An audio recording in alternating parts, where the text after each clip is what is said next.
Olá pessoal, como vocês estão? Sejam muito bem-vindos e bem-vindas ao especial BRAPS Dia do Trabalho. Bom, a gente não podia deixar essa data passar despercebida porque ela representa um dia muito de luta, muito de união diante desse contexto que é tão importante para a nossa socialização humana. A psicologia não podia ficar de fora então nesse dia, entendendo que todo o seu aspecto político, social e ético da nossa atuação e da nossa intervenção profissional. E para isso nós convidamos algumas psicólogas para poder falar com vocês um pouquinho mais sobre esse dia, a partir então dessa temática do trabalho. Dentre elas nós temos Carla Barbosa, Kaliane Rocha, Wesna Galindo, Karina Moutinho e Noeli Godoy.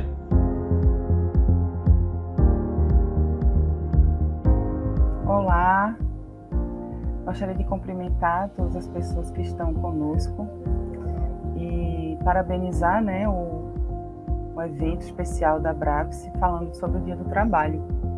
E lembrar que o dia 1º de maio é o Dia do Trabalho, o dia 28 de abril é o Dia da Saúde e Segurança no Trabalho, Dia Internacional, e dia 27 de abril é o Dia das Trabalhadoras Domésticas. Então, perto do dia 1º de abril, a gente tem uma semana especial aí, né, de discussão sobre o trabalho, a situação de trabalho. Então, pessoal, mais uma vez aqui, conversando com vocês, aqui pela BRAPS, gostaria de saudar a todas e todos. Boa noite, eu me chamo Carla, sou psicóloga, graduanda em Psicologia do Trabalho. Eu vou estar falando hoje aqui com vocês sobre assédio moral e sexual. Boa noite, Luiz. Boa noite, pessoal. Muito obrigada, Luiz. Agradecer a Luiz pela mediação dessa conversa e até pelos cochichos antes que a gente pensou junto esse momento. Olá, pessoal. Meu nome é Karina Moutinho, eu sou professora do Departamento de Psicologia da UFPE e costumo lecionar disciplinas de Psicologia e Gestão de Pessoas, outras relacionadas à área de trabalho. Estou vinculada ao GT Trabalho e Saúde, da ANPEP. Hoje nós vamos falar sobre o trabalho, né? E o quanto esse trabalho ele é reconstrutor ou construtor, dependendo da fase de vida que você esteja passando, de projetos de vida. E aí, esse projeto de vida pode ser na adolescência, na juventude, na vida adulta ou na fase da galera mais jovem, né? Na velhice, o pessoal jovem há mais tempo. Enfim. E aí, a gente vai partir do pressuposto que desde os primórdios, o trabalho atravessa a existência humana. Os pré-históricos, para poder se alimentar, para poder sobreviver a todas as diversidades daquele momento, eles tinham que caçar, eles tinham que colher, e depois conseguiram aprender a plantar para poder ter uma colheita. Eles foram entendendo o redor, entendendo a natureza, entendendo o meio que eles habitavam, para poder se manter vivo também nesse lugar, nesse espaço-tempo. E aí a gente entende que o trabalho faz parte da nossa existência. A mercantilização da força de trabalho, ela evolui à medida que as sociedades evoluem, né? À medida que o tempo vai passando e as relações vão se estabelecendo. E daí vem toda uma construção do trabalho manufaturado, do trabalho pensado e construído, porque hoje, se a gente for avaliar as relações sociais do trabalho, a organização social do trabalho, a gente vai ter um problema peculiar, que é essa mercantilização da força de trabalho. E aí da valorização ou desvalorização dessa força, dependendo do sistema econômico em que você vive. E daí a nossa existência também é atravessada por essas forças. A gente, para pensar esse tema, a gente precisa pensar no trabalho em si, né? Então, como o trabalho ele repercute e ele compõe a nossa história, a nossa vida, né? A formação, a conformação da nossa subjetividade. Então, eu queria falar com vocês que existem alguns pressupostos, né? Que eu gostaria de colocar aqui como sendo os balizadores da nossa conversa, né? O primeiro deles é que o trabalho é central para a organização social. Então, para que a gente consiga conformar e conviver em sociedade, né, e ter uma formação social e civilizatória, o trabalho é um elemento principal. Tá? E também o trabalho vai ser central na dinâmica subjetiva de cada sujeito. Então, nós temos nossas significações, nossos símbolos, nossas valorações que perpassam pelo trabalho. Tá? O outro pressuposto é que o trabalho dificilmente ele será compreendido a partir de um único campo do conhecimento. Então, estamos falando aqui do ponto de vista da psicologia, né? E é importante que a gente possa ter essa conversa de como a psicologia ela enxerga o trabalho, de como ela compreende o trabalho, mas você precisa de outros campos do conhecimento para poder entender o trabalho. Então, eu preciso dos conhecimentos históricos, dos conhecimentos econômicos, sociológicos, né? Então, do serviço social, da antropologia. Então, precisamos compreender o trabalho de uma forma ampla, porque ele é o que nos compõe enquanto sujeito, né? Enquanto civilização. Então, precisamos ter outros pontos de vista para além de um campo apenas, né? E o outro pressuposto importante é que a atividade, que aí eu vou conceituar a atividade um pouco à frente, não é apenas comportamento. Então, isso eu vou dar uma melhorada nesse aspecto mais à frente, para a gente compreender que quando estamos observando um trabalho, uma dinâmica de trabalho, nós não estamos necessariamente vendo a atividade humana. Tá? A atividade humana ela não é livremente observável. Tá? A gente precisa de outros elementos para poder entender a atividade. Desse ponto de vista que eu estou trabalhando, que eu estou marcando aqui para vocês, e aí eu estou aqui colocando do ponto de vista da psicologia do trabalho e do ponto de vista das clínicas do trabalho, podemos colocar ergonomia e ergologia também. Desse ponto de vista, o trabalhar é uma experiência humana fundamental, tá? Ela é incontornável. Por quê? Porque ela viabiliza a constituição e o desenvolvimento da espécie, do indivíduo e das sociedades, né? Então, o que nós temos, né, que compreendemos que apartou, digamos assim, o ser humano da natureza, ou seja, o que fez com que a gente saísse do estado de natureza e passasse para um estado de sociedade, um estado de civilização, é a forma como nós conseguimos transformar a matéria, ou seja, transformar o mundo material e a natureza, e a partir disso organizar o mundo ao nosso favor. Né? Então, chegamos a extremos, por exemplo, hoje, né? A gente colocar o planeta em risco de tanto que nós intervimos no planeta. Né? Então, essa forma que a gente tem de alterar a natureza, né, ao nosso favor, e ao mesmo tempo a gente vai se transformando também, digamos assim, é o que vai nos constituir enquanto espécie. Tem algumas pesquisas que, né, a gente tem contato que falam da questão do adoecimento do sujeito por conta do trabalho. Um ponto que a gente tem estudado com muita força hoje em dia, e esses pesquisadores inclusive, que o trabalho por si só, ele não adoece.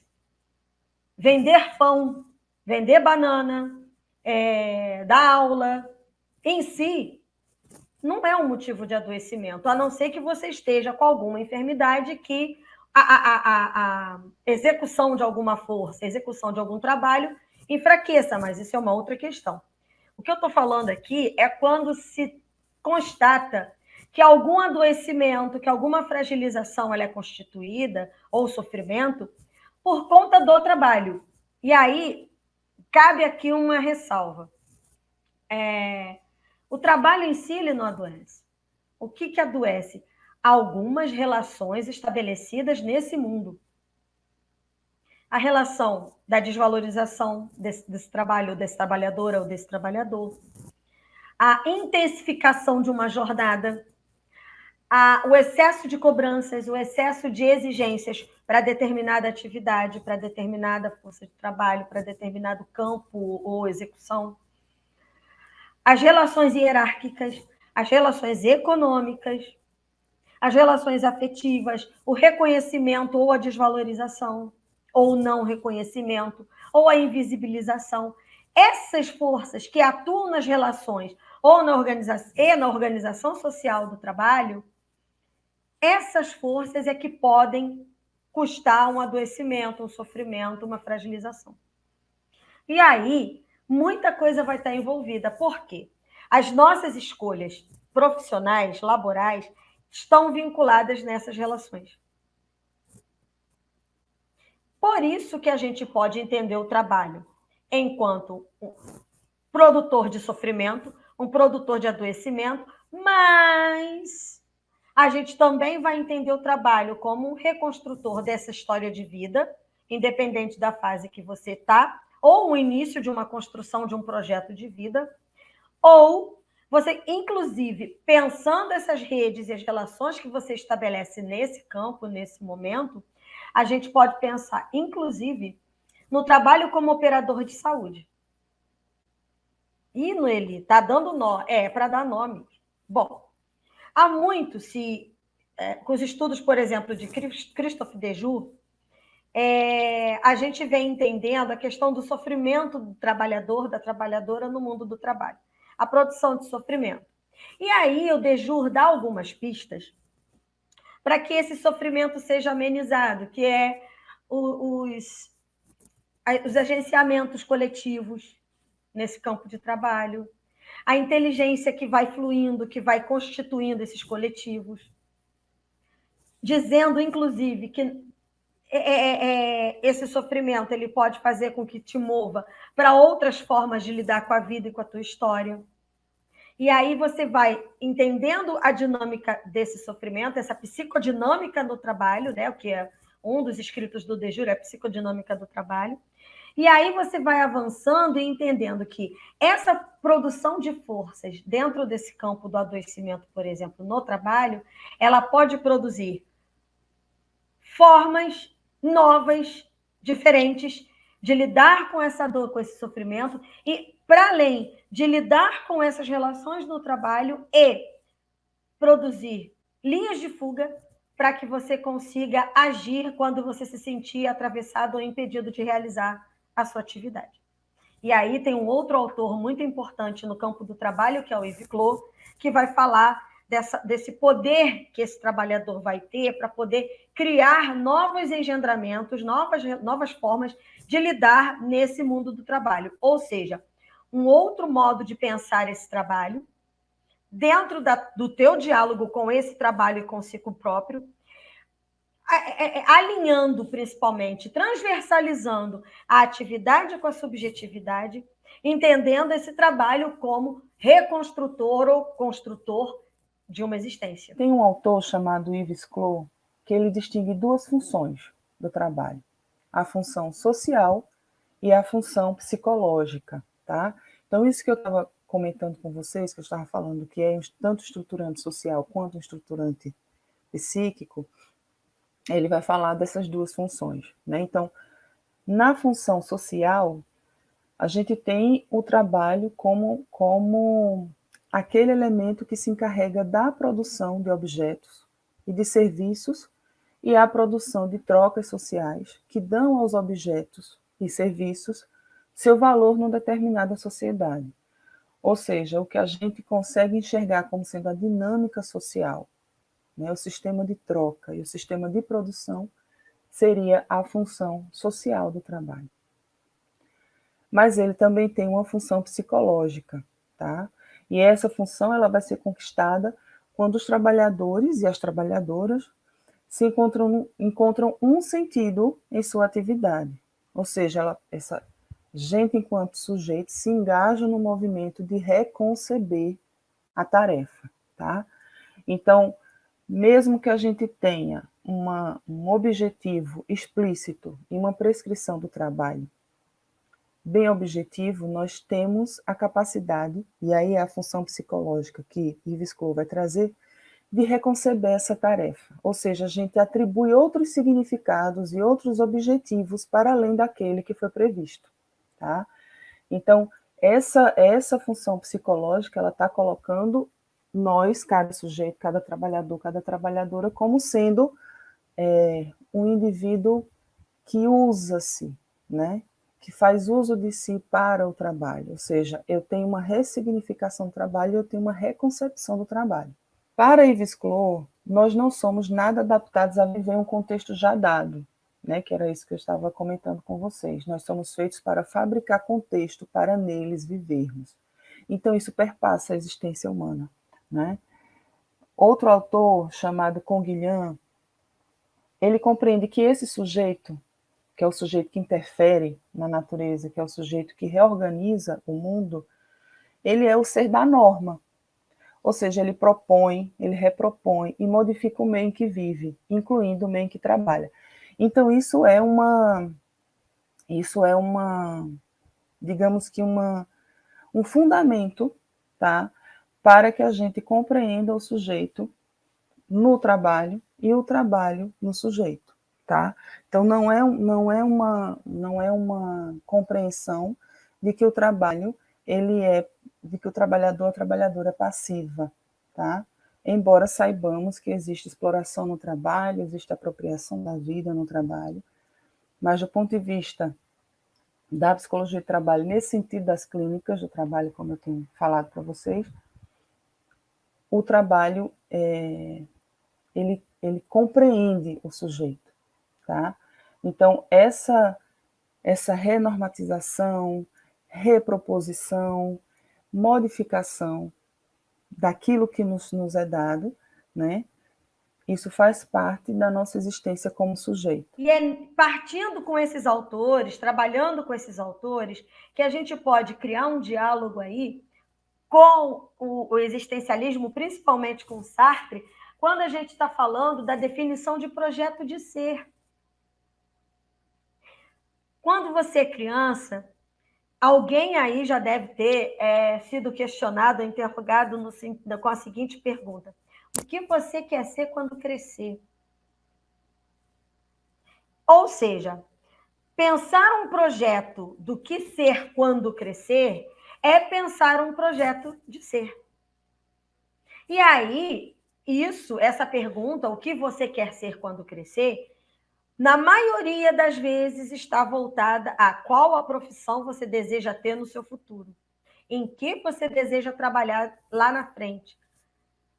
O jovem com 15, 16 anos, ele já sofre uma pressão aí, vou chamar de pressão, ele já sofre uma pressão em precisar escolher uma área para atuar, uma área para estudar e para atuar, porque ele precisa trabalhar. Então, essa escolha, ela está vinculada a esse projeto de ser. E aí, em que consiste, dentro do existencialismo, esse projeto de ser? Consiste em apontar o sujeito como um ser temporal, ou seja, ele está num momento de vida, infância, adolescência, juventude, adulto, velhice, ele está num momento da tua vida, ontologicamente voltado para o futuro, ou seja, com uma perspectiva para esse futuro, que você não sabe muito bem quando, como vai ser, porque é ontológico, ele não é palpável, ele é imaginado, né? Mas, ainda assim, ele ontologicamente voltado para o futuro, ele não tem como escapar desse ser projeto. Porque você está sempre pensando o que precisa ser feito, como eu posso evoluir, como eu posso melhorar, como eu posso sair dessa situação para estar numa outra, né? O que é o objetivo para a minha vida? Então, esse processo do projeto ser é um processo rumo a um porvir, né? Aquilo que vai vir ainda, rumo a um porvir, livremente eleito, ou seja, eu escolho. E aí, livremente, entre aspas, tá? Porque essa liberdade aí é uma liberdade que vai estar envolvida por vários aspectos da tua vida atual. Econômico, social, histórico, familiar. E aí, isso significa que cada uma das nossas ações vai se unificando rumo a um mundo futuro que a gente projeta, e é aí que a gente vai falar de projeto de ser. A gente vive numa sociedade muito complicada, economicamente falando.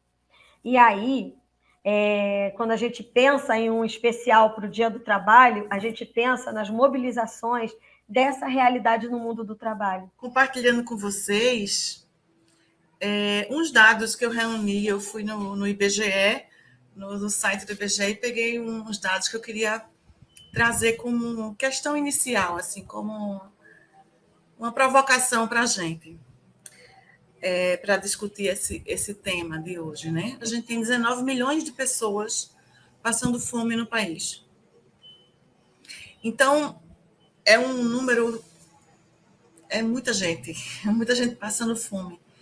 E passar fome não é uma condição esperada para um ser humano, né? Uma situação que está fora do que a gente prevê e considera para o ser humano. Um outro dado que eu busquei é sobre desemprego. Então, o primeiro trimestre de 2022, a gente tem 11,2% da população que poderia trabalhar está desempregada. No mesmo período do ano passado, o primeiro trimestre de 2021, era 15%. É muita gente sem poder ter uma atividade que gere renda, né? Um outro dado que eu fui cutucar, mas de fato eu não aprofundei muito não, porque as informações estavam mais antigas, eram dados sobre educação. Frequência escola, ou dados de 2019, por exemplo, a presença de pia, água e sabão nas escolas. São índices muito baixos. E a gente tem escolas públicas e índices menores. Quando a gente pensa acesso à internet em 2019, a gente tem também índices muito, muito baixos, principalmente, seja a disponibilidade de pia, água, sabão, como internet. Esses dados são menores nas regiões Norte, Nordeste e Centro-Oeste. De forma geral, os desempenhos por região estão melhores apresentados no Sul e Sudeste, estão melhores apresentados quando a gente pensa frequência em escolas privadas do que públicas, estão melhores apresentados quando a gente pensa em frequência por pessoas brancas, alunos brancos, do que crianças pretas, negras. Então, assim, eu trouxe esses dados assim para começar a conversa, para dizer assim, a realidade brasileira é atravessada por desigualdade social. Não dá, hoje, no Brasil, para a gente falar de meritocracia. Acho que há muito tempo não dá para a gente falar de meritocracia. Sabe por quê? Eu só posso falar de mérito quando as pessoas começam, têm o seu ponto de partida igual. Estou tortinha aqui na câmera. Igual. Só que aqui no Brasil, a gente sabe que o ponto de partida das pessoas não tem essa horizontalidade. Né? O ponto de partida para uns é lá atrás. O ponto de partida para outros é na porta da empresa. O ponto de partida para outros já é no pezinho na universidade pública, o que teve condições. Então, aqui no Brasil, não dá para você discutir meritocracia, porque a gente não parte do mesmo ponto. A gente não parte do mesmo ponto. A gente precisa ter essa visão do social para entender essa inserção no mundo do trabalho. E para entender, inclusive, a construção do meu projeto de ser. Por que a análise institucional entra nessa conversa como questão? É porque a gente está apostando nesse debate aqui, a gente está sugerindo que a análise institucional é um campo de conhecimento, de práticas, de fazeres, de saberes e fazeres. Não é de domínio específico da psicologia, mas é um campo que já surge com a ideia de transformar relações, na perspectiva de enfrentar relações de opressão, de dominação, e facultar e trabalhar na perspectiva de facilitar processos do que se chama de autogestão, né? De que se possa, que os grupos, as equipes possam, em várias circunstâncias, possam gerir seus próprios processos. A análise institucional, como tem essa vocação de tensionar esquemas estabelecidos, definições de animar processos que são da ordem de processos da própria análise, autoanálise de quem está vivendo aquela instituição, eu entendo que ela pode contribuir para essa superação dessa desigualdade. O modo como a gente chega nesses espaços, como profissionais de psicologia, como a gente escuta o que estão pedindo para a gente, como a gente transforma isso em atividade a ser executada. Isso tudo, se a gente tivesse a inspiração da análise institucional, e eu diria, de algum esforço de compreender a nossa realidade em que a gente está atuando, no sentido de entender quais são as relações de poder que tem aí, o que é que está se passando aqui. Tem um campo de forças aí, o que é isso? Estão me pedindo o quê para mim fazer ali com aquele grupo? Então, são lições da análise institucional que eu penso que contribuem nesse compromisso ético-político da psicologia, compromisso político da psicologia. O diagnóstico de que a gente precisa pensar nisso, em construir, em traçar compromissos políticos, ele já vem sendo feito pela literatura que discute sobre tanto a formação de psicólogos, como a atuação desses profissionais, a nossa atuação. Então, pensar estratégias de dialogar com quem nos pede ajuda, entender esse pedido, para além de uma resposta técnica que a gente pode ter consolidada, inclusive que são válidas, são respostas técnicas construídas, consolidadas e válidas por pensadores, por profissionais, por pessoas experientes antes de nós. E aí, colocar em questão essas coisas, eu entendo que é um desafio e um caminho. Entendo que é um caminho importante para a gente tomar como campo, né, de saber e de fazer. Esse trabalho não é um trabalho confortável. Sugerir que a psicologia, que os psicólogos, as psicólogas inspirem-se em referências da análise institucional para suas atuações não é uma coisa simples. Porque a ideia é exatamente tentar acionar esse campo de forças. Não para o que eu quero como interventora. O que eu quero é óbvio, eu quero que as relações de poder sejam desembaraçadas, que os esquemas, se tiver sistemas de opressão, sejam desmontados, que a possibilidade das pessoas expressarem o que desejam, o que querem, seja aberta. Não dá para desligar o projeto histórico no mundo do trabalho, a leitura do psicólogo desse campo e a intervenção da psicologia aí, descolado do momento histórico, social, político e econômico. E isso em qualquer lugar do planeta. Porque o campo do trabalho ele vai estar de acordo com o que, por exemplo, hoje no Brasil, que está regido pelo mercado. Se você tivesse, de fato, vivendo um Estado democrático de direito, aí a gente podia conversar em outras possibilidades. Hoje, o cenário que se tem é de um mercado do trabalho regido pelo mercado econômico. Haja visto as perdas que nós tivemos com a última reforma trabalhista. Perdas, assim, substanciais e que a galera está sentindo agora. O que aconteceu lá em 2016, 2017, está refletindo com força agora no mundo do trabalho. Principalmente quando você precisa lutar por direitos trabalhistas. O diálogo não é mais com uma rede de sociedade, ou com uma rede de apoio ou de seguridade do trabalhador. O diálogo tem que ser com o patronal. Então, dos elementos mais centrais que a gente tem e que define a atividade é a diferença entre o trabalho prescrito e o trabalho real. Então, isso é um fundamento que eu posso dizer para vocês que é o ponto de partida para a gente compreender o trabalho e para a gente compreender a importância do trabalho na conformação subjetiva, na conformação social, tá? Então, a atividade, ela é o que nos compõe enquanto sujeito. Então, essa noção do trabalho prescrito e do trabalho real ela vai ser fundamental, porque o trabalho prescrito ele é aquele trabalho que é esperado, tá? Ou seja, existe um objetivo que vai ser determinado e esse objetivo ele precisa ser cumprido, é o que a gente pode chamar de tarefa, tá?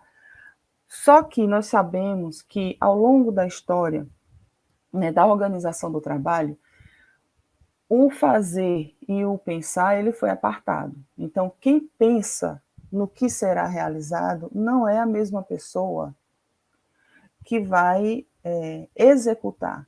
Então, existe um distanciamento entre o que foi demandado, ou seja, o que foi pensado, e aquilo que será de fato executado. Então, isso é o que a gente chama de trabalho prescrito, ou seja, a tarefa que foi prescrita, e o trabalho real, ou seja, a atividade que será realizada para que esse trabalho seja cumprido, tá? Existe uma distância entre o trabalho prescrito e o trabalho real, e é nessa distância, digamos que é nesse fosso que existe, em que toda a mobilização subjetiva, ou seja, essa nossa capacidade de reinventar, de reelaborar, ela é colocada em ação. Então, a gente pode chamar de inteligência que é uma inteligência inventiva, tá? A gente pode chamar que a renormalização, a represcrição, porque se a gente seguir a prescrição, a gente não consegue fazer a tarefa. Então, isso é o que outro autor chamado Christophe Dejoux, ele vai dizer que é o enigma do trabalho. Se você segue a prescrição da tarefa, você não consegue cumprir a tarefa, né? Então, existe aí algo que a gente precisa entender, né? Então, a atividade, o termo, o conceito atividade, é toda a mobilização que o sujeito precisa fazer, precisa lançar a mão para poder realizar essa tarefa, para poder realizar o trabalho. Então, nesse sentido, a gente compreende que o trabalho, ou seja, o ato de trabalhar, é um ato ativo, tá? Então, podemos dizer que trabalhar é preencher essa lacuna entre o prescrito, né, e o efetivo. E aí, identificar as implicações e analisar é uma outra lição estratégica demais. Porque a gente precisa... As implicações são como se fosse, sabe, uma febre que aparece assim, né? Que a gente está com uma coisa e não sabe o que é. Então, as implicações dos interventores são um fenômeno importantíssimo, indispensável.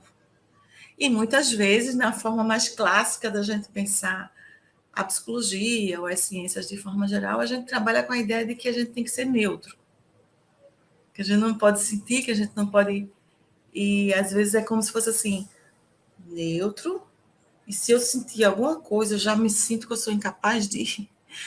A ideia é, poxa, eu senti, foi raiva, e agora eu faço o que com isso? Eu preciso conversar com alguém, a minha equipe de trabalho, para poder colocar em análise, como a gente diz, sabe? E aí, pensando como esse projeto de ser, como reconstrutor histórico, ela pode estar vinculada, a princípio, por exemplo, num primeiro momento, nas intervenções em orientação profissional. Ah, mas Noeli, orientação profissional ela é voltada só para quem está começando, entrando no mundo do trabalho? Não, não, não, não, não. Você pode fazer um trabalho de orientação profissional com pessoas que já estão inseridas no mundo do trabalho e com pessoas que estão no campo de aposentadoria, inclusive. Por quê? A orientação profissional, ela te dá margem para você fazer uma análise do teu momento histórico dentro do mundo do trabalho, né? No teu momento aí laboral presente, mas ela pode abrir possibilidades de você abrir campos novos de atuação. Então, por exemplo, uma pessoa que já está como gerente de logística do Porto do Rio de Janeiro pode estar pensando em trabalhar no campo agrário em Itaboraí, por exemplo. E aí você pode buscar a orientação profissional para reconstruir um projeto de ser. Ah, eu estou com um projeto de morar no interior do estado do Rio de Janeiro. Itaboraí é uma cidade do estado do Rio de Janeiro. E eu trabalho com logística, mas eu estou pensando em um projeto de agroindústria, de agropecuária, enfim. Quero vender vegetais, enfim. Mas no Eli, ele já está Cara, não há nada de errado em você querer mudar de área, desde que isso faça um sentido para você. Então, na construção do projeto de ser, essa busca para o futuro, ela não precisa necessariamente ser uma continuidade do seu presente. Ela pode, inclusive, se referir a um rompimento atual para algo novo. Ah, mas eu perdi tempo. Não necessariamente houve uma perda de tempo.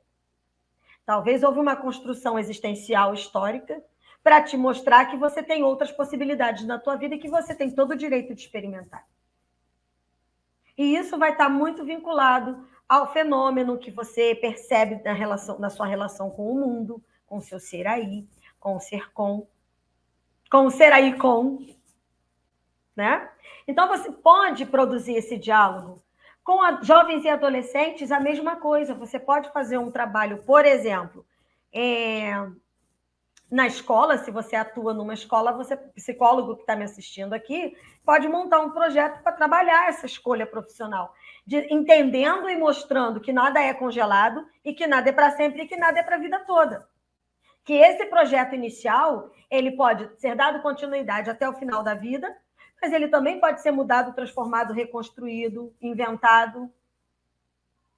Então, a questão do trabalho, a questão da escolha profissional, a questão da minha atuação no mundo do trabalho, ela é totalmente vinculada com a minha subjetividade. E isso diz respeito à minha construção histórica, à minha construção de vida, ao meu modo de vida no trabalho. E aí eu posso entender, sim, o trabalho como operador de saúde. A partir do momento que eu me dou conta que, primeiro, eu não dependo do outro para ter um reconhecimento do meu trabalho. Eu preciso ter ciência e ser senhora daquilo que eu estou fazendo.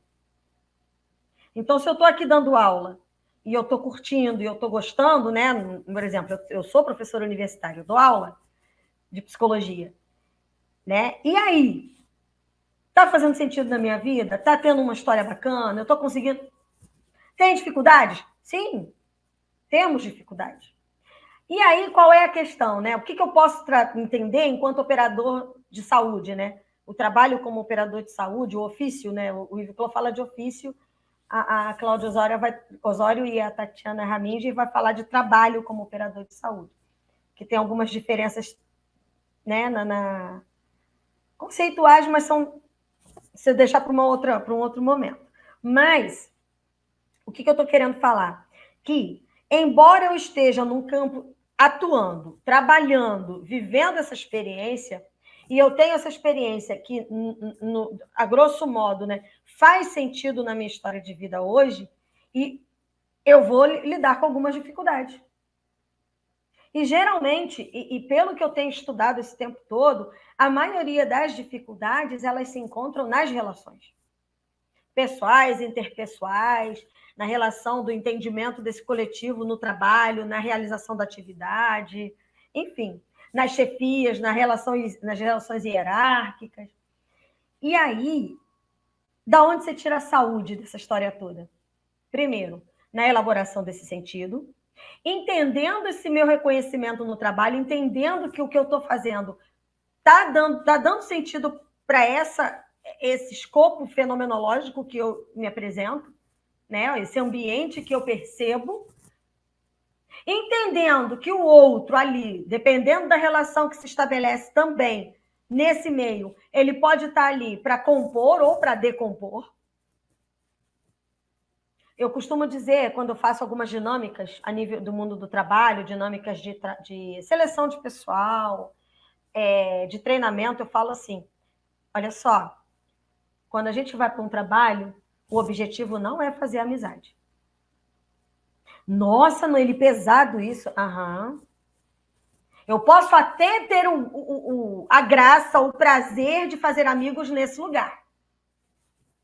Se for assim, que bom, só vai compor com a minha história de vida, vai compor com a minha construção histórica. Agora, não é o objetivo. O objetivo é vender a minha força de trabalho para ter um salário para que eu possa compor outras áreas da minha vida. Eu vendo a minha força de trabalho. Eu não sou colaboradora. Eu sou uma trabalhadora que vendo a minha força de trabalho, o meu saber, para que isso desenvolva outros saberes. para que isso componha, responda a outras áreas. Se eu tenho uma expertise, eu vou vender essa expertise. Então, eu não estou ajudando ninguém, eu não estou colaborando comigo, com a minha construção histórica. Então, o realizar a minha atividade compõe a minha subjetividade, compõe a minha história de vida, compõe o meu existir. Então, não vem com esse papo romântico de colaborador, vista a camisa da empresa, vamos suar a camisa. Eu vou suar a minha camisa, eu vou oferecer o meu expertise, o meu saber, e eu espero ser bem valorizada por isso. Então, por mais que a gente tenha um ambiente que entendemos como controlado, existem dificuldades e existem incidentes, existem situações que elas são impensadas, né? Então, esses aspectos que são imprevistos, a gente pode considerar como a resistência do real, ou seja, a resistência do mundo real, da situação real, né, onde a gente se insere.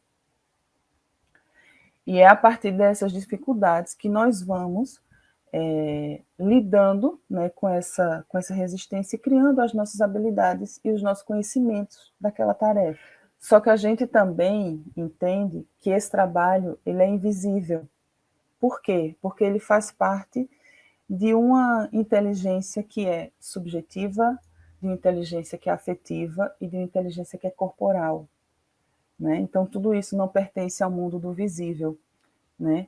Mas não é porque é invisível que não significa que significa que a gente não consiga atuar, não consiga entender e que ela não exista, né? Então, a gente tem aí aspectos, por exemplo, que são importantes quando a gente vai avaliar trabalhadores e trabalhadoras. Então, essa parte invisível, que é a parte que mobiliza e que compõe o trabalho, e que faz com que o trabalho possa ocorrer, essa parte que é a parte mais consolidada, digamos assim, dessa relação sujeito-trabalho, ela fica invisível e é desconsiderada. Então, isso é uma chamada também para a gente poder entender que, voltando lá no começo, como eu coloquei no pressuposto, quando a gente está olhando um comportamento, nós não estamos vendo necessariamente a atividade. Então, para que a gente possa entender qual é a atividade, nós precisamos nos aproximar desse sujeito e nos comunicar desse sujeito, que é quem executa a atividade. Tá? Então, para além de uma inteligência, que é uma inteligência cognitiva racional, nós temos uma inteligência subjetiva, afetiva, corporal. Tá? Então, sem ela, o trabalho não acontece. Para trazer para o ambiente das organizações, a cultura é um elemento extremamente importante, embora às vezes um pouco tangível, a gente não vê, porque nessa perspectiva a gente entende que a cultura, se eu pudesse me colocar numa metáfora de aquário, a cultura é como a água, né? Ela é impossível de ser tirada de nós, ela é o elemento constitutivo desse ar que a gente respira. Então, dentro do ambiente laboral, dentro do ambiente de trabalho, a cultura representa as normas, os valores, as intenções. Então, é tudo aquilo que representa o que as pessoas querem que aconteça lá, os valores que as pessoas têm sobre esse lugar. Essa cultura pode ser planejada, ou seja, você fazer um trabalho de construção de uma cultura específica, e aí você pode ter uma cultura de valorização às diferenças, uma cultura de valorização à religião, depende do que a empresa tiver como valor, tá? Pode ser uma empresa familiar de cunho religioso, então para ela é importante que tenham esses valores presentes, os valores morais religiosos. Você vai ver a cultura desde um projeto específico que a empresa faça, contrate, ou tenha o RH preparado para desenvolver, como, por exemplo, uma política de valorização às diferenças que venha sendo desenvolvida desde um projeto para diagnóstico, né? Do que está sendo problemático em termos das diferenças que não estão sendo respeitadas dentro da organização, então a organização decide contratar uma instituição, uma ONG que entenda sobre o tema, como, por exemplo, a diversidade, e aí se constitui um projeto que começa com um diagnóstico e segue até a formação de uma política para, enfim, ter intervenções constituídas na organização, né? Um plano de intervenções de valorização dessa diversidade. E com isso você vai formando a cultura, e essa cultura vai tornando as pessoas mais sensíveis para o que é o valor mister da empresa. Então, eu estou desde o começo falando do valor à diversidade, então as pessoas que se sentirem nessa diversidade vão se sentir também respeitadas, porque esse é um valor, né, que está sendo sensibilizado dentro da organização, tá? Então, a cultura, ela se constitui em pequenos atos e em grandes atos. Então, como é que é nos pequenos atos? Comportamentos de cada um de nós. Então, se você monta uma diretoria da mulher, tá? Uma diretoria da organização para valorização ou implementação de ações que tragam mais mulheres para a organização, sejam elas clientes, sejam elas trabalhadoras. E aí você tem, paralelamente, ações que não são de respeito à mulher no cotidiano do trabalho, de não se ter numa reunião a valorização das opiniões, dos posicionamentos femininos. Então, se a instituição está construindo um projeto de cultura, de construção de cultura, de valorização da mulher dentro do espaço laboral, ela precisa de ações que se coadunam a esse projeto. Então, às vezes, acontece da pequena ação de comportamentos das pessoas dentro da empresa não se coadunarem com um projeto maior. Mas, se não houver o projeto maior, os pequenos comportamentos, que são os nossos, que dizem dos nossos valores, e nós estando numa cultura machista, nós vamos repetir esses comportamentos dentro do ambiente organizacional. Então, para sintetizar, a cultura, ela diz dos valores idiosincráticos, tá certo? Então, quem nós somos fora do espaço laboral vai para a empresa, né? Vai para a instituição, vai para a organização, mas, por outro lado, a organização também pode criar, constituir uma cultura, ela pode planejar uma cultura para que isso ajude as pessoas a construírem na rede de relações internas os valores que a empresa considera adequados, que considera oportunos, tá? Então, quando a gente quer conhecer a cultura de um lugar, as expressões mais simples que a gente pode usar é: o que é certo aqui? Né? O que é que eu posso fazer? Quem é que pode fazer? Quando e onde? Então, essas perguntas nos ajudam a entender o que é que aqui é norma, não é? Então, quem é que tem voz nesse lugar?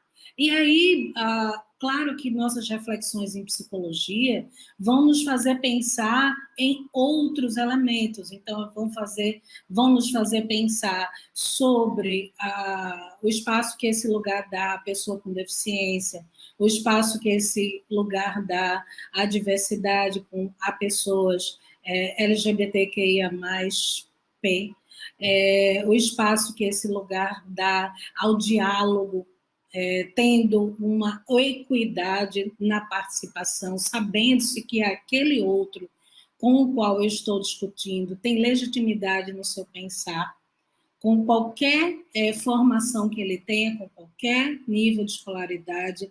Então, essa percepção que a gente vai desenvolvendo, especialmente no curso de psicologia, vai nos ajudar a ver quais são os valores que essa empresa está constituindo.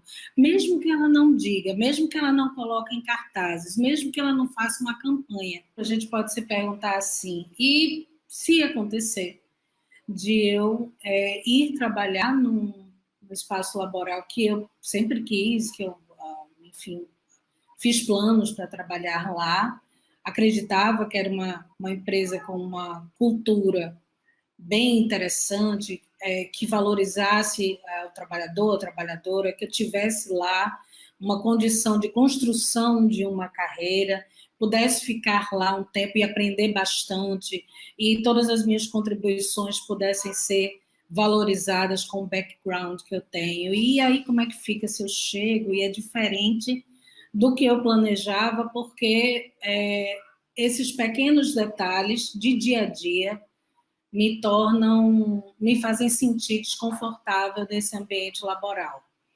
Veja, essa pergunta ela não tem resposta, porque depende muito do quão desconfortável você se sente, do quanto isso te impacta, do quanto isso te afeta e de um outro elemento, do quão você se sente com condições de mudar esse local. Não somente porque você se sente em condições de, mas como você está na posição de. Então, às vezes nós estamos numa posição onde nós não somos escutados o suficiente para gerar uma transformação, sabe? Para efetivar uma provocação a ponto dessa transformação acontecer. Isso é bastante comum de acontecer porque depende de como você chega nesse local, né? Depende de como as pessoas ouvem as suas provocações, né? Às vezes as nossas provocações são ouvidas e essas pessoas consideram isso oportunidade para mudar. E às vezes elas se incomodam e fazem assim, poxa, tu chegou agora e estás querendo mudar tudo por aqui. Então, você pode ouvir isso, não é? E não querer continuar lá, preferir um local onde a cultura tenha um valor de equidade, né? Onde as pessoas têm a possibilidade de contribuir e essa contribuição é respeitada. Mas você pode estar também numa condição circunstancial da sua vida onde a remuneração que você tem nesse local é importante no teu dia a dia, é importante agora para você. E aí você dizer, não, eu não posso sair daqui agora, vou tentar no meu pouquinho de espaço que eu tenho fazer a diferença e assim que possível eu vou sair. E aí pensar no trabalho, como ele se dá hoje, é pensar em decisões que são organizacionais, que são decisões políticas, né, que são decisões de gestão, da forma como se pensa o sujeito do trabalho, da forma como se pensa tecnologias, né, e como se pensa essa organização do trabalho de um ponto de vista mais amplo. Tá? Então, esses aspectos todos, eles podem trazer, sim, patologias, né, que já são conhecidas, né, por nós do trabalho. Então, a gente pode, por exemplo, pensar em patologias como a síndrome do estresse, a burnout, a síndrome de Ler-Dort, né, que muitas vezes é colocada como sendo uma questão de superuso das nossas estruturas físicas, e necessariamente não é, podemos falar sobre isso. Nós temos o fenômeno atual de suicídio no trabalho e suicídio por conta do trabalho. Nós temos um fenômeno também no Japão, que é o karoshi, que é a morte súbita por excesso de trabalho. Então, todos esses aspectos, eles fazem parte, né, desse processo que a gente vive social e que o trabalho ele não está isolado, né? Então, o trabalho, ele acontece, né, o que a gente estava conversando antes, o trabalho acontece numa realidade. Então, essa realidade é cultural, é uma realidade política, é uma realidade econômica. Nós agora estamos numa realidade de uma crise sanitária, né? Então, nós estamos sendo desafiados agora em como é que o trabalho ele permanece e como é que a população consegue sobreviver. Então, nós tivemos, por exemplo, a uberização do trabalho, né, que se fala muito, ou seja, os entregadores de aplicativos que são precarizados, né? Então, foi algo que cresceu muito na pandemia. Então, por exemplo, a burnout, que é uma síndrome que é também conhecida como a síndrome do esgotamento, e aí é importante marcar que é um esgotamento que não é apenas físico, mas é um esgotamento também afetivo, né? É uma síndrome que ela era ligada, antes da pandemia, ela era ligada a determinadas profissões, né? Ou seja, profissões que eram mais vulneráveis porque lidavam com sofrimento ou lidam com sofrimento humano, né? Então, professores, professoras, enfermeiras, policiais, bombeiros, agentes penitenciários, assistentes sociais. Então, quando o objeto do trabalho, né, o objeto daquele trabalho é um ser humano e é uma situação em que tanto se lida com o desamparo desse ser humano com que se trabalha, como se lida com o desamparo da própria profissão, do próprio profissional em relação à gestão, né? Isso, cronificado ao longo do tempo, fez com que a gente tivesse essa síndrome que a gente chama, desenvolvesse essa síndrome que a gente chama de burnout, né? Então, uma grande exigência emocional com pouco retorno humano, né? Falar rapidamente dessas síndromes que eu situei aqui, para que a gente tenha uma noção, né, desses aspectos mais psicopatologizantes da relação com o trabalho, né? Então, nós vamos ter na burnout sintomas afetivos, sintomas cognitivos, físicos, né? A gente tem, por exemplo, 3 grandes dimensões, digamos assim, dos sintomas da burnout, que é a exaustão emocional, a despersonalização e a sensação de baixa realização pessoal no trabalho. Então, dando um exemplo de cada uma dessas dimensões, a gente pode falar que, por exemplo, a exaustão emocional é quando a pessoa não tem mais recursos emocionais para lidar com a situação do trabalho. Tá? Então, ela até fora do trabalho, ela tem um outro tipo digamos assim, de atitude, mas no trabalho ela não tem mais condições emocionais de lidar, né? A despersonalização, quando as pessoas elas começam a ter uma percepção de deteriorização da sua competência, né? Se sentem incapazes, né? Se sentem como se não tivesse mais condições de realizar aquele trabalho. E a sensação de baixa realização pessoal no trabalho, que é uma autoavaliação negativa, né, um certo ceticismo, digamos assim, em relação ao trabalho. Então, pessoas que eram muito engajadas no trabalho passam a desistir, se desinteressar cada vez mais do trabalho. E aí lembrar que, às vezes, os sintomas da burnout parecem com depressão e é bom que a gente fique atento de que são dois aspectos diferentes do adoecimento, né? O suicídio no trabalho também, que eu comentei com vocês, né, que é um dos aspectos dessas novas formas de gestão que a gente tem, e o que as pesquisas indicam é que nós temos 2 aspectos importantes, tá, em relação a isso, que é a quebra das estratégias coletivas de defesa, ou seja, a gente tem uma rotatividade muito grande no trabalho, por conta mesmo do trabalho terceirizado, por conta mesmo do trabalho sem contrato, né? Ou de formas de organização do trabalho, forma de organização das equipes de trabalho, que faz com que a comunicação ela fique difícil, né? Então, as pessoas elas se veem muito mais como sendo adversários no trabalho, do que companheiros e companheiros de trabalho. Então, existe aí o rompimento da solidariedade do trabalho, né? Então, o que é importante, né, vocês possivelmente ouve aqui ou ali uma notícia sobre o trabalho, né, sobre o suicídio no trabalho, é importante dizer que não é o quantitativo, né, de situações de suicídio que importa, mas uma situação, a própria situação, né? Citando novamente Christophe Dejoux, ele vai dizer que o suicídio no trabalho ou relacionado ao trabalho é uma conduta endereçada, ou seja, ela está falando por um coletivo. Essa situação está falando por um coletivo. Ou seja, é um suicídio de um, mas é um sofrimento de uma coletividade. Então, isso para a psicologia é importante, porque nós precisamos entender o que é que acontece com as gestões atuais que chega a um nível em que as pessoas se suicidam por conta do trabalho, né?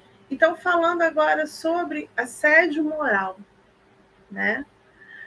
O assédio moral, ele muitas vezes no trabalho, ele é considerado como uma brincadeira, e que de brincadeira não tem nada. Em que a pessoa, quando ela não gosta, não concorda em estar sendo assediada, ela é vista como até aquele que não concorda com o brincar, né? Que não entende. E pode-se pensar que o assédio moral é uma coisa atual, mas de recente ele não tem nada.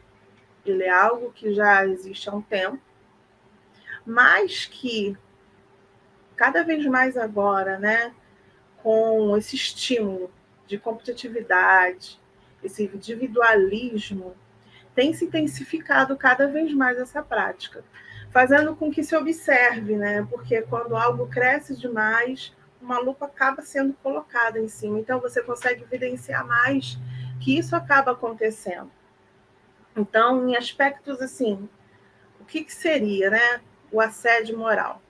Seria a repetição de gestos, palavras, tanto oral quanto escrita, de comportamentos de natureza psicológica, as quais expõem aqueles que estão ali a serviço, seja eles servidores, empregados, estagiários, levando a situações humilhantes e constrangedoras, fazendo com que essa ofensa afete a sua personalidade e a dignidade, e ferindo a integridade psíquica e física. Isso faz com que a pessoa que está sofrendo assédio, ela, às vezes, muitas das vezes, ela começa a achar que ela é a culpada daquilo, né? Como se ela, de alguma forma, estivesse merecendo. E quando isso acontece no ambiente de trabalho, a qualidade de vida daqueles indivíduos fica prejudicada. E a produtividade também. Certa vez, um exemplo bem claro, né, do ambiente de trabalho que ficou prejudicado, tinha uma moça no local tal, que eu não vou citar qual foi o local, em que chegou um funcionário novo na empresa, em que ela sofria, né, esse assédio por todos daquele local. Mas ela, por sua vez, nunca falou nada. Ela sempre ficou calada, sempre ficou quietinha. E quando essa pessoa chegou nesse setor, nesse local, ele fez a mesma coisa que todo mundo fez. E assim, né, ela, nesse instante, ela acabou revidando. E no momento que ela revidou, as pessoas que estavam em volta, que sempre faziam a mesma coisa, acabaram levando como que se ela tivesse estragado, né, aquele ambiente, né? E aí as pessoas começaram a se tocar como que aquilo ali ficou esquisito, como que aquilo ali não convinha. Então acabou que aquela qualidade, aquele ambiente de trabalho, ele ficou prejudicado. Quais são, assim, alguns exemplos, né, que a gente possa ter de assédio moral? Retirar a autonomia funcional do trabalhador, privar ele do acesso a um instrumento de trabalho, sonegar informações úteis para a realização de suas tarefas, induzindo ele ao erro, contestar todas as decisões ou criticar o trabalho de modo exagerado ou injusto, controlar a frequência e o tempo de utilização de banheiros, pressionar para que não se exerça os direitos dele, né, trabalhista, dificultar a promoção e exercício de funções diferenciadas. Esses são alguns exemplos, né? Mas tem outros. Agredir verbalmente, dirigir gestos de desprezo, alterar o tom de voz ou ameaçar outra pessoa de formas de violência física. E aqui, desses exemplos, né, o do banheiro, eu acho que são um dos mais comuns que são vistos.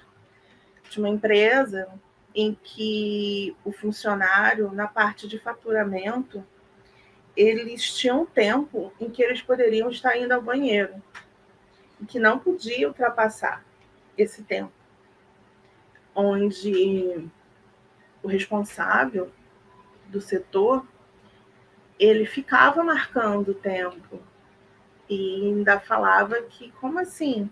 Olha, eu já vi que você foi mais de uma vez ao banheiro.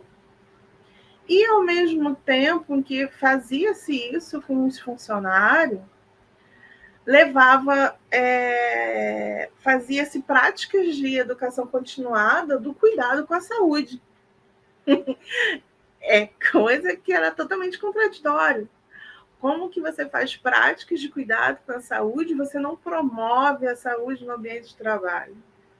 Não faz sentido. E existem as formas de assédio moral. Ela pode ser vertical, horizontal ou mista. O que seria uma forma de assédio vertical? É quando essas relações de trabalho é marcada pela diferença da posição hierárquica, né? Tem um chefe, você que é o subordinado. E tem a forma horizontal, que são as relações de trabalho sem distinção hierárquica. Ou seja, entre colegas de trabalho, sem subordinação. Eles estão do mesmo patamar, né? Nem é um a mais, nem um a menos. São de igualdade. Ou quando ocorre de forma mista, né? Que é o quê? Quando é a forma de assédio das duas vertentes. Vai ser um assédio moral vertical e um assédio moral horizontal. Ele ocorre daquele que está acima e daqueles que estão ali junto com ele, que são os colegas de trabalho. E lembrando que o assédio, ele não necessariamente irá ocorrer de uma forma individual. Ele pode estar acontecendo também em grupo, né? Não tendo essa diferenciação das vezes. E assim, né? Quem é essa pessoa que faz o assédio? Como é o rosto dessa pessoa? Quem é essa pessoa? E assim, geralmente, essa pessoa que faz o assédio é uma pessoa autoritária, manipuladora. Ela abusa daquele poder que ela tem. Ela se aproveita daquela situação que ela tem de poder para realizar esse assédio. E quando esse assédio acontece, esse assediador, ele se sente bem, porque ele se satisfaz quando está rebaixando outras pessoas. E assim, existe diferenciação para fazer o assédio? Ele só existe no homem? Ele só existe na mulher? Não. O assédio, ele vai acontecer tanto no homem quanto na mulher. Mas em maior número entre as mulheres. De acordo com uma pesquisa realizada pela médica Margarida Barreto, da PUC de São Paulo, as mulheres sofrem mais assédio. Das entrevistas, de 65% responderam que elas sofriam assédio, já sofreram alguma vez no trabalho, diferente de contra acho que 29% das que falaram que não. Então, a maioria das mulheres acabam sofrendo essa discriminação, onde a mulher fica sendo rotulada em qual ambiente em que ela pode pertencer, colocando ela como se ela não fosse merecedora daquele ambiente de trabalho. E quais são, né, esses fatores Quais são esses fatores que levam a essa preferência de assédio moral? Vamos ter o sexo feminino, a raça e etnia, a orientação sexual, doentes e acidentados e as mulheres negras. São alvos mais frequentes de assédio moral. São esses que acabam sofrendo muito mais assédio. O assédio, não tem só o assédio moral, né? Mas também tem o assédio sexual, em que ele acontece também. E o que seria, né, esse assédio sexual?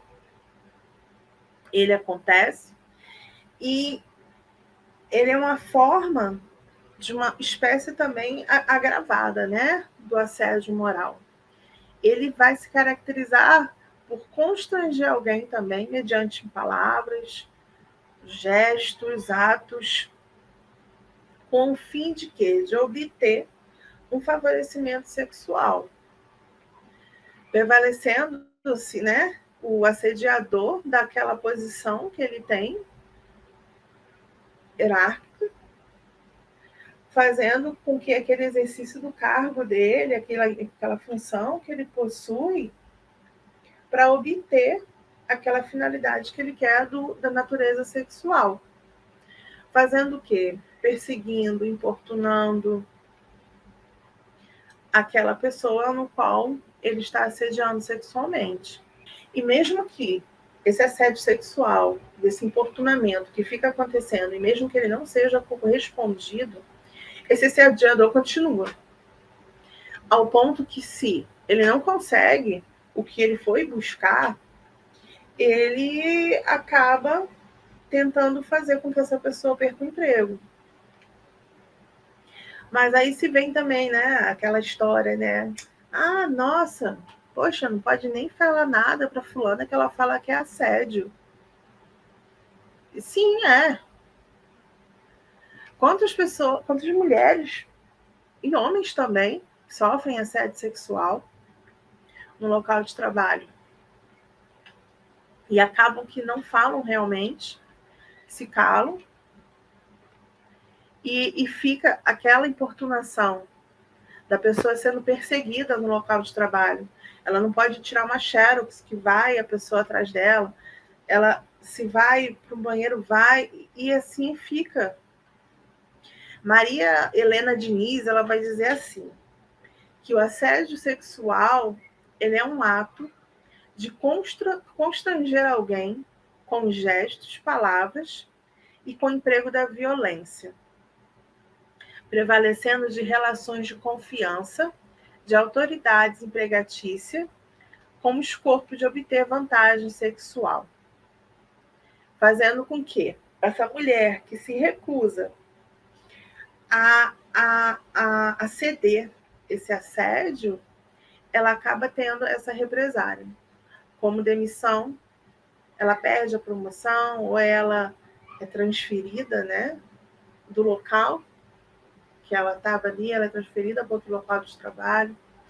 O ambiente se torna hostil entre os outros, perde, né, aquele elo de confiança, essa mulher começa a se sentir cada vez mais diminuída.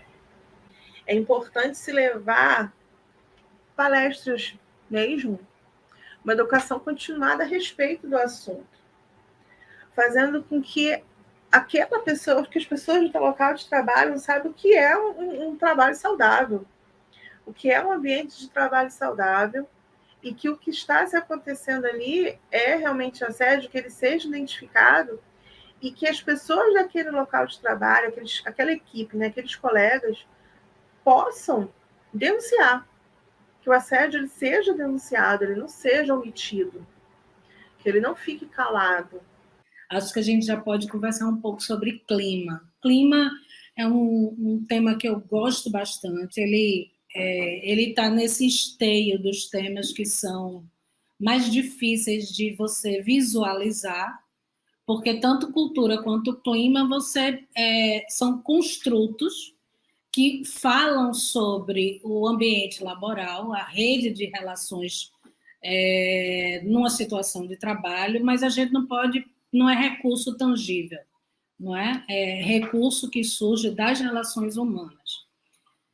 São condições de relacionamento. Então, o conceito de clima, ele foi criado para dar conta da atmosfera que a gente tem dentro do ambiente de trabalho e que, em linhas gerais, nos diz: eu gosto de estar aqui ou eu não gosto de estar aqui.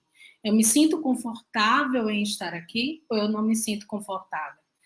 Essas duas grandes categorias, elas podem ser destrinchadas em categorias menores. Geralmente, o clima é medido, não é? Ela é um tipo de trabalho que, na psicologia, na administração, é feito com um recurso muito forte da psicometria. São instrumentos com várias questões, são questionários com várias perguntas, e você encontra lateralmente uma escala de Likert, onde você a pergunta tem como respostas possíveis de 1 a 5, onde concordo totalmente, concordo, não concordo, tem discordo, né? E o mesmo para discordo. E nesses instrumentos, você vai ver várias perguntas que dizem respeito ao que a organização comumente oferta. Então, você sobre os benefícios que a organização tem, sobre os benefícios que a organização oferta a você. Aí você vai marcar lá, nesse caso não é concordo, mas estou plenamente satisfeita, estou satisfeita, né? Muda um pouco o tipo de registro que você deve fazer. Mas o que vai se ter do ponto de vista instrumental é a apresentação no instrumento psicométrico dos elementos que estão relacionados a bem-estar, a conforto, a satisfação, né? Eles estão lá em forma de questão, e o respondente, no caso o trabalhador, a trabalhadora, vai responder em seu nível de satisfação. Então, obviamente que quanto mais alta é a satisfação do respondente, do trabalhador, da trabalhadora, mais alto, mais acolhedor, mais satisfatório é o clima nessa organização. Acho, obviamente, esses instrumentos, né, que são psicométricos, eles são instrumentos sem identificação. Atualmente, eles rodam em plataformas digitais, não precisa de um outro espaço não digital para que ele aconteça, para se tornar mais, para preservar melhor essa identificação, a não identificação, a identidade do trabalhador. E, em linhas gerais, o que a gente deve se preocupar em relação ao clima é porque a pesquisa de clima, ela diz muito desse bem-estar que, às vezes, ele só existe, só tem visibilidade na rádio corredor. Quando as pessoas reclamam no cafezinho, e se uma determinada pessoa que é alvo da reclamação chega, isso já é silenciado.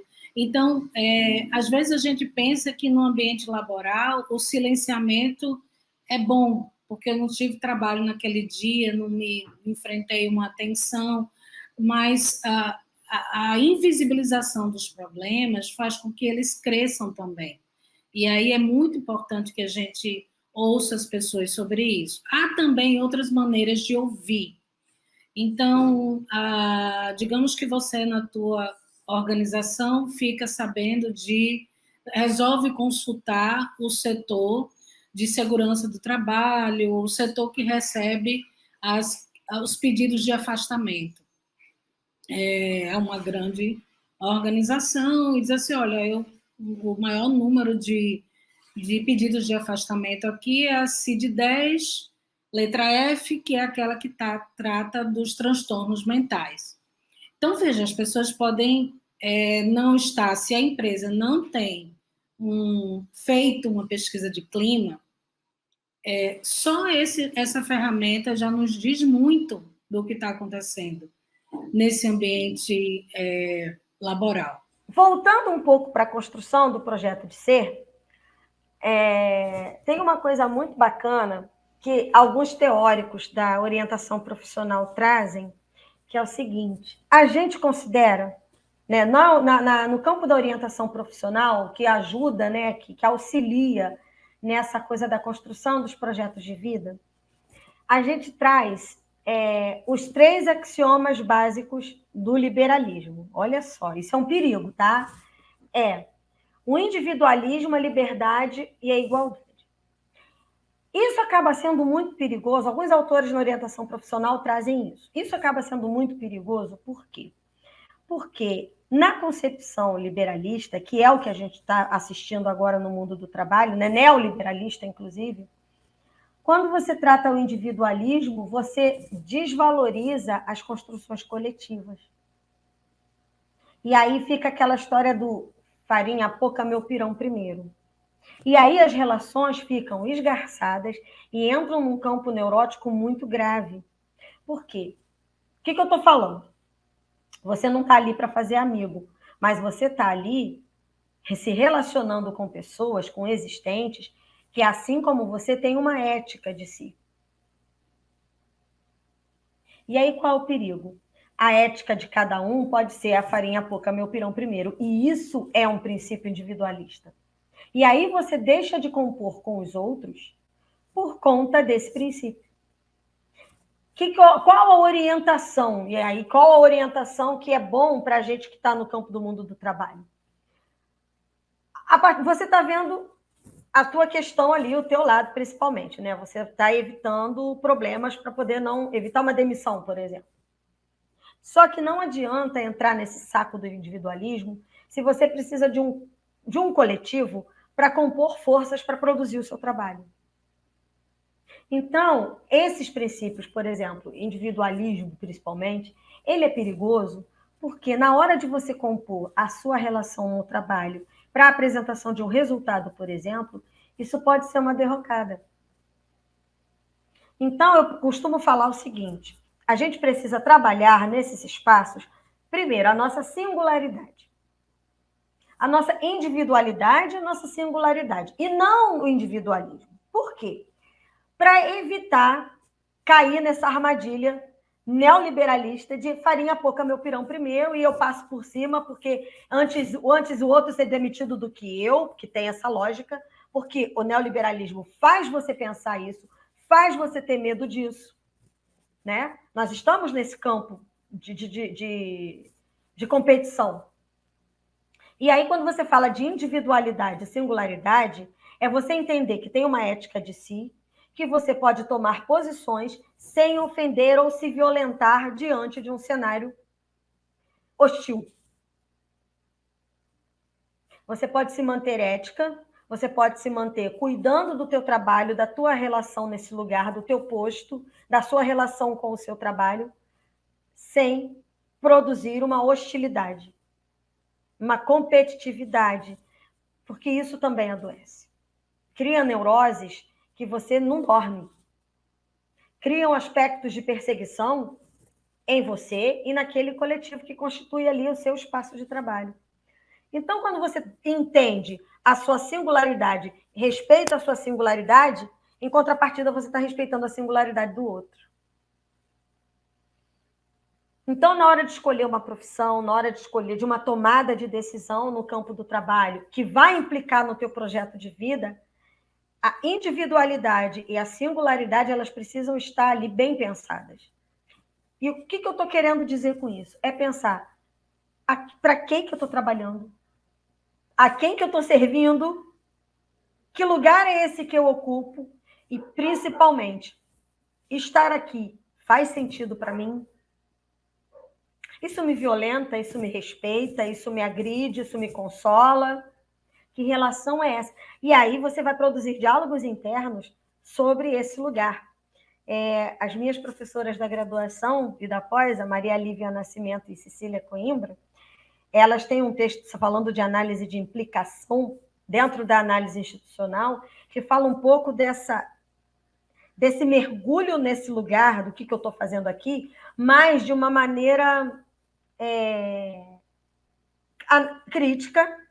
Agora, tendo todo um grande cuidado para que essa análise não se resvale numa sobreimplicação, de você estar muito nessa cobrança e nesse lugar. Então, para toda dica que eu dou aqui, tem um equilíbrio.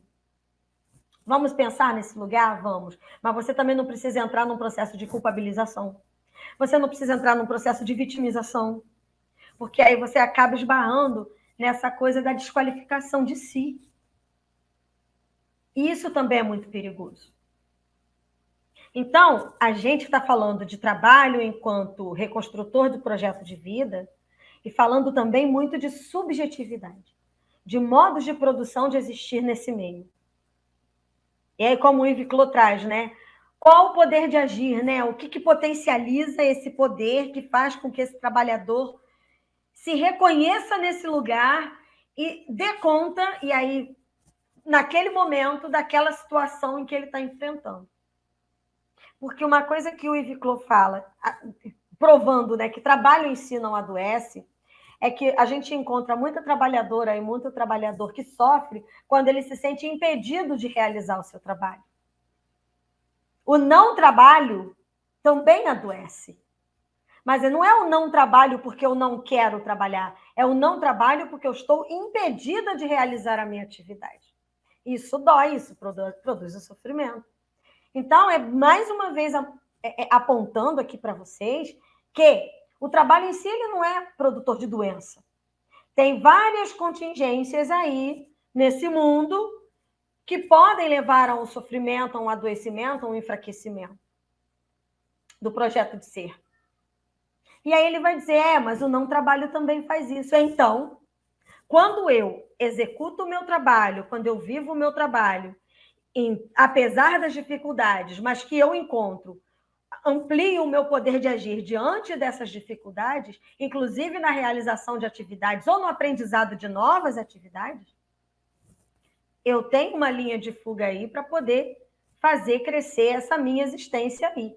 Ou dar mais possibilidades de ampliação do meu projeto de ser. A gente vai falar um pouco também desse projeto para jovens e adolescentes, que é o projeto de Jovens Aprendizes.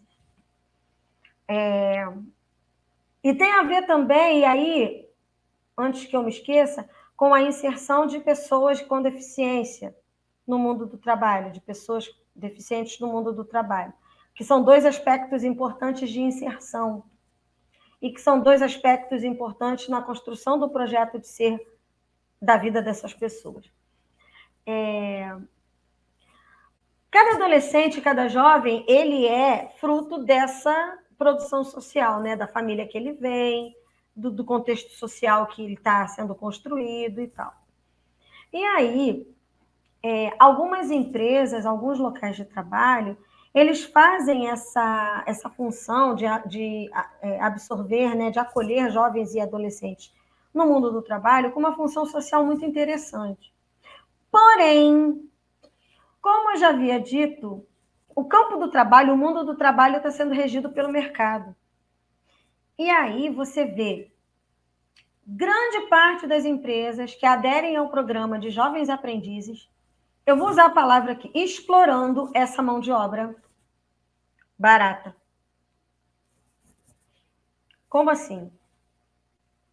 São dadas funções para muitos desses jovens e adolescentes que caberiam ao profissional, trabalhador, contratado, CLT, bonitinho lá na carteira. E aí existe por conta dessa competição, muitos jovens acabam sendo explorados nesse lugar por conta dessa lógica mercantil que existe aí no mundo do trabalho. Eles recebem menos e trabalham igual às pessoas que são contratadas pela lei, né, regularmente. E para a questão das pessoas com deficiência, né, das pessoas deficientes que são acolhidas, a gente sabe muito bem que é muito mais para se evitar o pagamento de uma multa do que exatamente, estritamente e eficazmente um trabalho de inserção no mundo do trabalho. E aí, é por causa dessa lógica mercantilista que muitos programas acabam deixando a desejar naquilo que se propõe. E isso também atrapalha na construção desse projeto ser, porque isso cria aquela sensação de desvalorização, de menos-valia, de não reconhecimento daquilo que essas pessoas podem produzir, e podem produzir muito. As limitações, elas são várias, também naquelas pessoas que não têm deficiência.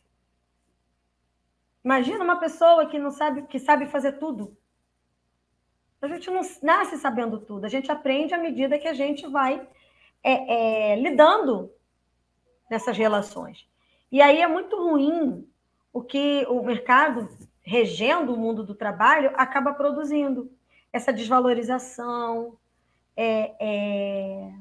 não respeitam os programas, aquilo que se propõe, e isso também é um divisor de águas na vida desse jovem.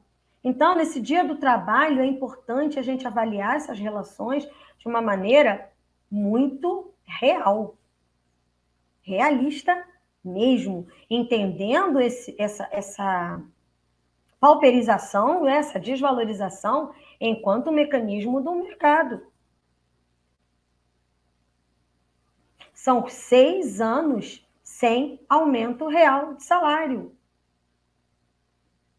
E a gente está vendo a comida cara, a gente está vendo tudo aumentar, a gente está vendo que o nosso salário não está dando. E aí, como é que se constrói ou se reconstrói projetos de vida vinculados ao trabalho com essa desvalorização, assim, com essa queda livre econômica que a gente está vivendo hoje, né?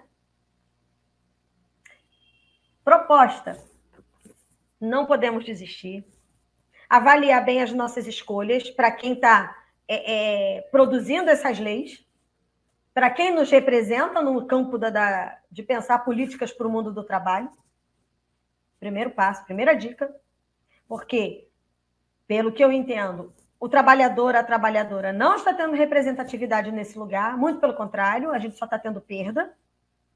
Então, é importante a gente avaliar quem nos representa nesse campo para pensar as nossas escolhas. Segundo ponto, pensar aquilo que faz sentido para mim, enquanto ser existente, se isso faz parte do meu projeto. Em muitos momentos, a gente é impedido de romper, porque se eu romper, o pouco que eu tenho, eu já não vou ter nada, e isso também não cabe julgamento, porque também faz parte desse escopo histórico, dessa construção do ser.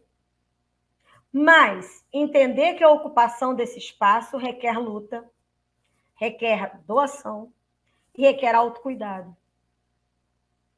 Assumir de fato que atuação, que processo existencial é esse que eu estou levando, o quanto eu estou me valorizando nesse lugar e o quanto que eu tenho que ceder, e como que a gente pode pensar novas possibilidades para sair desse lugar e ir para um outro que eu possa estar projetando nesse momento. E, galera, uma coisa muito importante, não tem nada de errado em querer mudar de profissão, não tem nada de errado em querer mudar de campo, não tem nada de errado nisso. Não houve nenhum tipo de perda de tempo, houve uma construção histórica que te levou para essa possibilidade. Nada é por acaso. E para a galera que está lá no finalzinho, né, que já ensinou bastante para a gente, ralou para caramba, né? Finalzinho de carreira, pode dizer, né? Final que já deveria estar se aposentando. A gente também teve muitas perdas na política de aposentadoria, na política previdenciária. A gente teve muita perda. Essa reforma previdenciária que não prevê em nada, né? Não cuida de nada. Vale a pena tentar continuar em alguma atividade. Ou não precisa ser necessariamente uma atividade laboral, mas uma atividade de vida, uma atividade de construção histórica. Nem que seja contar histórias para minha família, possibilitar encontros, sabe? Produzir narrativas que construam também projetos de outras pessoas. Quero continuar trabalhando? Bora continuar trabalhando, enquanto naquilo que dá, aceitando a nossa existência, aceitando aquele meu momento histórico. Então, eu vou readaptar a minha existência conforme o meu momento histórico. Isso não é ruim a princípio. Isso significa que, com autocuidado, eu posso ampliar o meu processo. Pensando nesse autocuidado, eu tenho mais tempo para continuar produzindo no meu pequenininho as minhas coisas e aquilo que dá sentido para a minha vida. Porque precisamos de programas também que acolha essa galera que está acima de 70 anos para atividade. Tem muita gente boa aí, ó, produzindo coisas muito legais, vivendo, independente desse momento histórico. Isso é muito bom, isso é muito bonito. Para finalizar, eu quero deixar a mensagem seguinte. Construir um projeto de ser faz parte desse escopo existencial.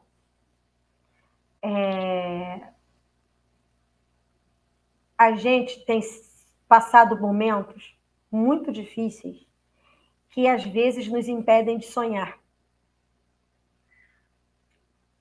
É a última coisa que a gente precisa perder. Se é que a gente precisa perder isso em algum momento. É a capacidade de sonhar. Se a gente perde a capacidade de sonhar, a gente vira ente. Vira lápis na mesa, copo na mão. A gente precisa buscar sempre mais a capacidade do poder mais. É o que o Yves Clos propõe. A ampliação do meu poder de agir. Então, assim, a última coisa que eu preciso é perder a capacidade de sonhar. Então, mesmo que a situação seja muito difícil, mesmo que as coisas assim à tua volta estejam, cara, não vai dar certo, não vou conseguir, que meleca, sonha. Entendendo o teu presente, entendendo a tua realidade, entendendo do lugar que você está saindo, projeta. Vai fazendo um pouquinho. Não deu certo aqui? Vai dar, colar. Tenta lidar com o não como pedras para montar o degrau da tua escada. Não estou dizendo que vai ser fofo, que vai dar tudo certo, não. O projeto de ser, essa projeção que eu faço ontológica para o futuro, ela é importante. Mas quando você vai projetar, né, quando você atualiza o teu projeto, você vai esbarrar com algumas dificuldades reais. Mentais. E veja, é muito preocupante se você tem uma realidade de trabalho, né? Se você, trabalhador, trabalhadora, mãe, pai de família, pessoa que está conduzindo sua vida, enfim, vai para o trabalhar e esses trabalhos sendo um lugar que está potencializando adoecimentos. Né? Então, você deixa o seu espaço familiar, né? Com a sua rede familiar, indo para um lugar onde você tem a potencialidade de adoecer e voltando para casa com esse mal-estar, esse desconforto, para conviver também com os seus pares e se renovar para no outro dia estar lá novamente. Então, toda uma cadeia de pessoas dentro do trabalho, fora do trabalho, se envolve com o teu adoecimento. E se não há na organização uma ação transformadora disso, digamos que você peça a sua licença é aprovada, a junta médica diz que você precisa, e aí, quando você volta, começa tudo de novo.